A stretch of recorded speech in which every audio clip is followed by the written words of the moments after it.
تو عمومی طور پہ اکثر و بیشتر لوگوں کو زکام کی کیفیت پیدا ہو جاتی ہے. اچھا ایسے موسم کے اندر اکثر صحیح. لوگوں کو زکام کی کیفیت پیدا ہو جاتی ہے جس کی طرف توجہ نہیں دیتے.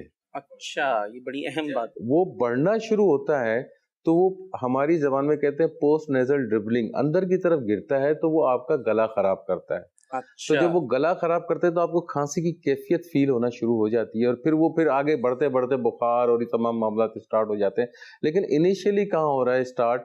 شروع میں آپ کو ایک زکام کی کیفیت ہوئی ہے جس کی وجہ سے آپ کا گلا خراب ہوا ہے. صحیح. تو رمضان میں بیسیکلی گلا خراب ہونے کی یہ 2 مین ریزنز ہم لوگ دیکھتے ہیں. جب ہم ہسٹری لیتے ہیں تو ہمیں کہیں نہ کہیں سے کوئی نہ کوئی سرا ان دونوں جگہوں سے مل جاتا ہے کہ یہ ایک بیسک ریزنس آ رہی ہے. یعنی اس میں ایک دو میں نقصان کون سی آپ شامل کریں گے؟ ایک جو آئلی چیزیں کھانا ہے، بالکل آئلی چیزیں، ٹھنڈا پانی سحری کے وغیرہ. وقت بتا رہے ہیں. اور دیکھیے اس دوسری میں کیا کہیں گے؟